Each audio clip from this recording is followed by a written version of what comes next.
Hello guys, Qatar എത്തിക്കഴിഞ്ഞാൽ പിന്നെ തീറ്റ മത്സരം തുടങ്ങുമല്ലോ. ഇത് മിൽക്കി ബാറാ, നല്ല രസമല്ലേ കാണാൻ. കണ്ടപ്പോൾ തന്നെ എനിക്ക് നൊസ്റ്റ അടിച്ചു. അപ്പം തന്നെ അങ്ങോട്ട് മേടിച്ചു, കഴിച്ചു, ഇറങ്ങി.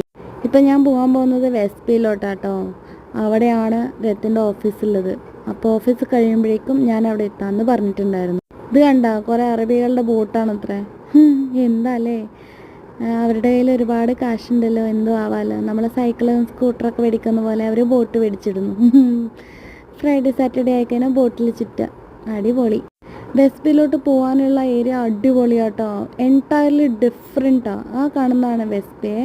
പലതരത്തിലുള്ള ബിൽഡിംഗ് ഉണ്ട് അവിടെ, കുറേ ഓഫീസുകളുണ്ട്, മോളുണ്ട്, മെട്രോ ഉണ്ട്, എല്ലാം ഉണ്ട്. അടിപൊളിയാണ്, നല്ല രസമാണ് അവിടെ കാണാൻ വേണ്ടിയിട്ട്. എനിക്ക് ഇഷ്ടപ്പെട്ടു. ക്രൂ ആയിക്കഴിഞ്ഞാൽ ഈ ഒരു പല ബെനിഫിറ്റ്സ് ഉണ്ട്. ഇപ്പം നോക്കിക്കേ, 4 ദിവസത്തെ ലീവ് കിട്ടി, ഞാൻ അങ്ങോട്ട് ഇറങ്ങി, ഒന്നും നോക്കിയില്ല. മറ്റേ നമ്മളെ ഫ്ലൈറ്റ് ടിക്കറ്റ് നോക്കണം, ഏതിനാണ് ചീപ്പെന്ന് നോക്കണം, അതൊക്കെ നോക്കിയിട്ടാണ് ഇറങ്ങേണ്ടത്. ഇത് പിന്നെ നമുക്ക് അൺലിമിറ്റഡ് സ്റ്റാഫ് ട്രാവൽ ഉണ്ട്.